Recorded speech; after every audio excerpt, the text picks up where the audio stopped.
Hi everyone, and welcome to our group presentation. Today we're gonna explore how globalization has influenced the political economy of China. So here we are. So the background of the case is China global economy rise began open door reforms in 1978, opening the country to trade and investment.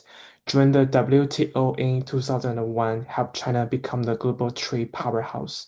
Since then, China has combined state-owned enterprise with growing private sector, which is state capitalism. Globalization brought in major foreign investment and the drop export growth transferred China into a key player in the global economies. So on the next slide, we're going to show how to globalization impact the China's political economy.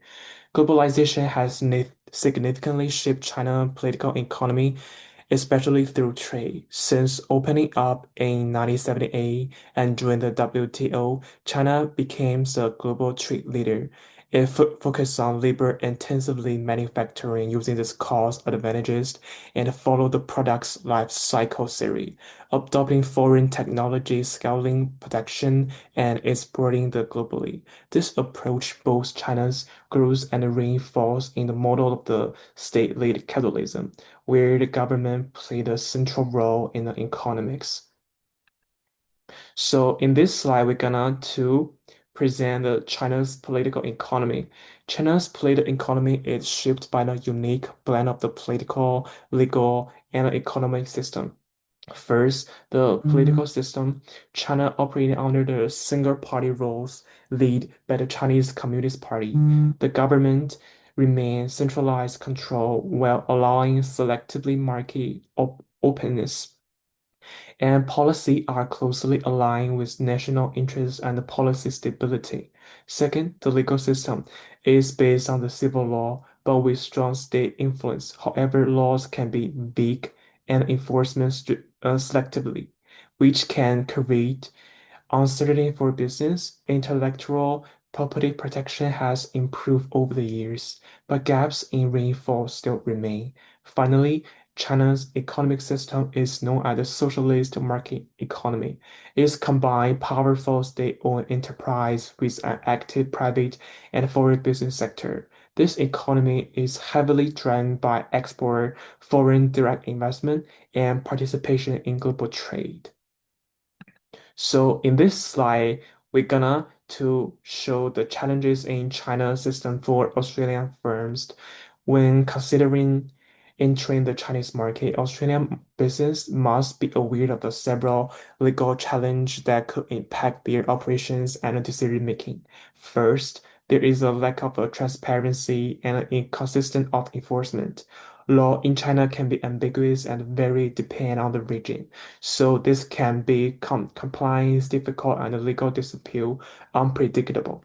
And the courts often show the bias toward local company or state or enterprise, which can disadvantage foreign firms. In terms of the regulation, the foreign investment law introduced in 2020s was a significant upgrade. It modernized a set of the China legal frameworks for foreign business. However, some sectors remain restricted, and in others, Australian firms may be required to form joint ventures with Chinese partners. So finally, the business should be prepared for local continent requirements and non-tariff barriers which can complicate supply chains and operations. So overall, while China is an attractive market, Australian firms need to approach it strategically. Understanding the legal environment is critical to long-term success. So here's all my answers for that. So next person, Guanyu, will present the following questions. I am Guanyu and I'm doing the second part of the presentation. Today, I would like to explore the level of economic development and human development in China and consider which measure would be most important for an Australian firm planning to enter the Chinese market. Let's begin with the economic development. China is one of the most prominent emerging economies and a key member of BRICS group. Over the past 40 years, China has transformed its economy from a state-controlled system to a market-oriented economy. leading to impressive growth rates. In fact, it now has the second largest economy in the world. One of the key indicators we use to measure economic development is gross national income per capita, or GNI. But as we learned in our lectures, this measure doesn't tell the full story. It doesn't reflect differences in cost of living or income inequality. That's where purchasing power parity, or PPP, become useful. PPP adjusts GNI based on what people can actually afford to buy in their own country. According to the World Bank, China's GNI per capita adjusted for PPP was 21,590 US dollars in 2022. This reflects a growing middle class and increasing consumer purchasing power, particularly in urban areas. However, we should also keep in mind the limitations. Much of China's economy includes informal and unrecorded activities, sometimes called the shadow economy, which official statistics like GNI and PPP might not fully capture. And let's turn to the human development. The Human Development Index, or HID, is a broader measure that includes three key dimensions: life expectancy, educational attainment, and standard of living. This idea comes from Amartya Sen, who argued that development isn't just about income, but about expanding people's capabilities and freedoms. According to United Nations Development Programs, China's HDI was 0.768 in 2021, placing it in the human high development category. This reflects strong progress in education and healthcare, especially in cities. However, China still faces challenges. Rural areas lag, and access to healthcare and equality education remains uneven. Reports from the OECD highlight these gaps, along with the concern about environmental sustainability and income inequality. So, if you were an Australian business looking to invest or set up operations in China, which measure would you care about most? In my opinion, and based on our cost material, economic development, especially PPP adjusted GNI, is most important because it gives you a direct insight into market potential. It helps you to understand how much Chinese consumers can spend, whether your products will be affordable, and how quickly your business could grow. While HCI is useful for understanding long-term social and ethical factors, businesses typically prioritize indicators that reflect consumer demand, income levels, and growth trends. That's exactly what economic development measures, especially PPP, can tell us. So, China has made impressive progress in both economic and human development. But for non-Australian firms considering entry, focusing on PPP based on income and economic growth offers the most practical insight for success. I think PPP based on GNI is more relevant for the Australian firm to enter the Chinese market. I will analyze from two classic theoretical frameworks. Firstly, from the perspective of state's cultural dimension, power distance. China has 80 points, but Australia had only 36 points. Examples: Chinese business negotiations require reporting to various levels, and the Australia team may feel that this is efficient.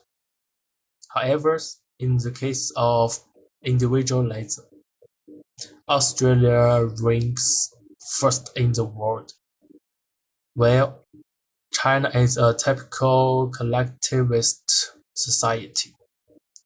Examples: Australia employees pursue personal achievement, while Chinese employees value team harmony more.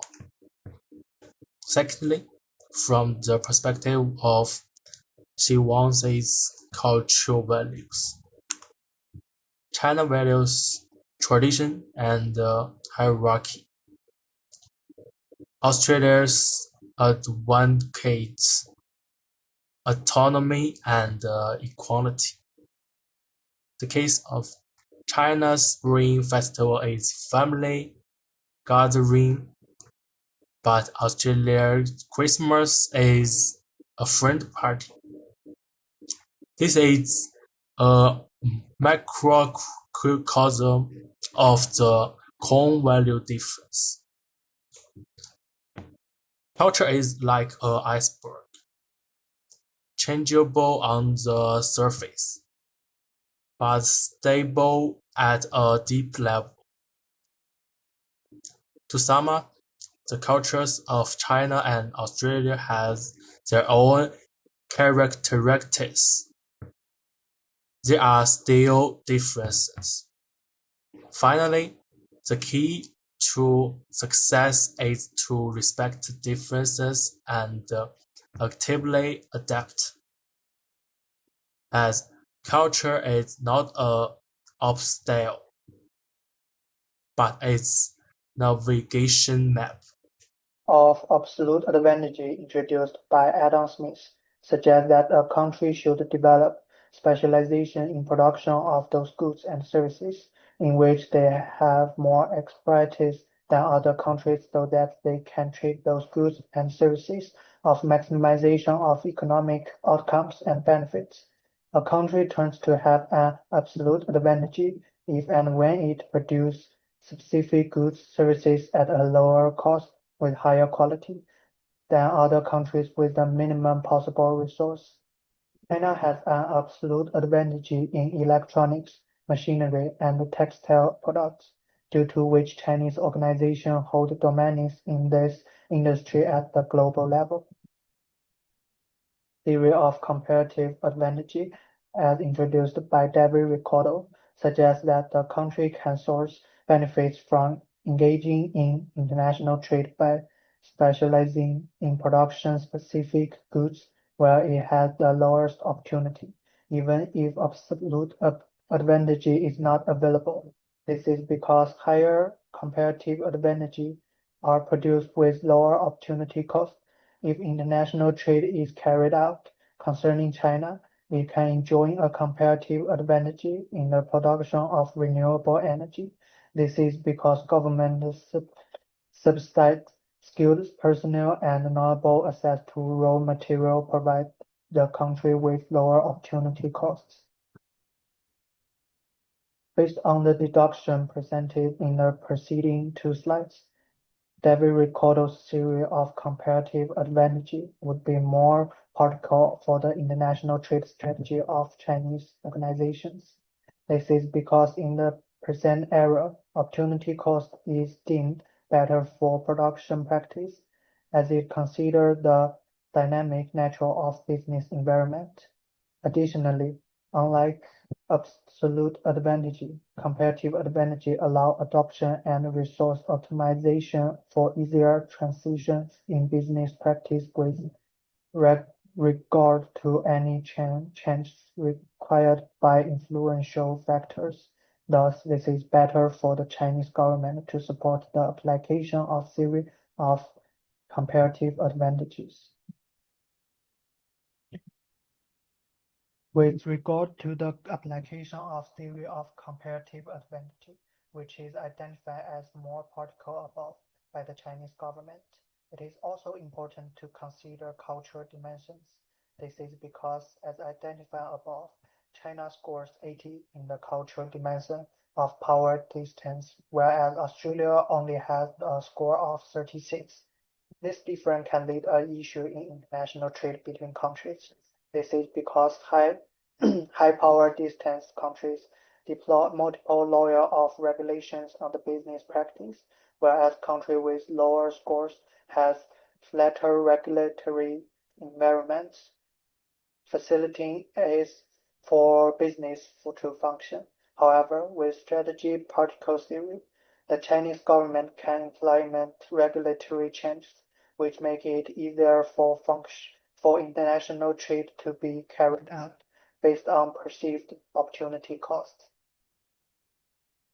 Additionally, the perspective of Stuart's model towards cultural value as reflect above these facts that Chinese culture is inclined towards respecting tradition and hierarchical structure. On the other hand, Australian culture is more inclined towards autonomy and equity.